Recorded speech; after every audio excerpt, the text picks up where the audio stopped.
পুনৰ পোহৰলৈ আহিছে মাতৃ নিৰ্যাতনৰ ঘটনা। এগৰাকী মাতৃৰ ওপৰত নিজ কন্যাৰ নিৰ্যাতন। মাতৃক শাৰীৰিক নিৰ্যাতন চলাই আহিছে নিজ পুত্ৰীয়ে। ঘটনাৰ স্থান মহানগৰীৰ লখৰাত। নিৰ্যাতন ভুগি অহা মাতৃগৰাকীৰ নাম জোনাকী দাস। মাতৃৰ সম্পত্তিৰ ওপৰত চকু পুত্ৰীৰ। মাতৃয়ে নিজ পুত্ৰীক আঢ়ৈ কথা মাতি দিয়াৰ পাছতো লোভ সামৰিব পৰা নাই পুত্ৰীয়ে।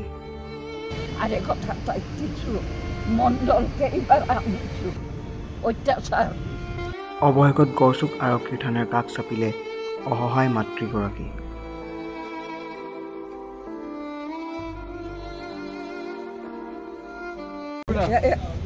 তাই ঘৰখন শেষ কৰি জঙায়ক জৰাই দিয়ে, মোৰ লগত থাকে কাটি দিয়ে, অত্যাচাৰ মাৰিবা খেদি আহে।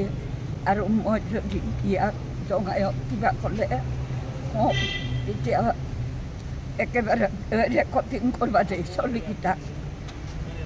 কিমান মাৰিলা জঙায়ক, থানাত কিমান বাৰ আহিছোঁ, আজিও আহিব লগা হৈছে মাটিৰ কথাৰ কাৰণে। তাই ক'তত কৈছে মাটিয়ে নিদিওঁ, মই কৈছোঁ মতাই কিনা মাটি, মোক লাগিবই চাপ। লখৰা চাৰিআলি জোনাকী দাস। লখৰা চাৰিআলি কোনফালে ঘৰ? এই সিফালৰ পৰা আহিলে আঘাত, এপিনৰ পৰা গ'লে পাব। আপোনাৰ মাটি বিক্ৰী কৰিছে নেকি আপোনাৰ ছোৱালীটোৱে? বিক্ৰী কৰিছে, আমাক ভালকৈ কথাই পতা নাই। কিমান বিক্ৰী কৰিছে? আৰে কথা বেছি। আপুনি এতিয়া কি বিচাৰে? এতিয়া তাতে 6.5 কথা মাতি আৰে কথা তাই দিছোঁ, মণ্ডলকে এইবাৰ আনিছোঁ নাযায়, আৰে কথাটো নলয়, 6.5 কথা মাতি লাগে।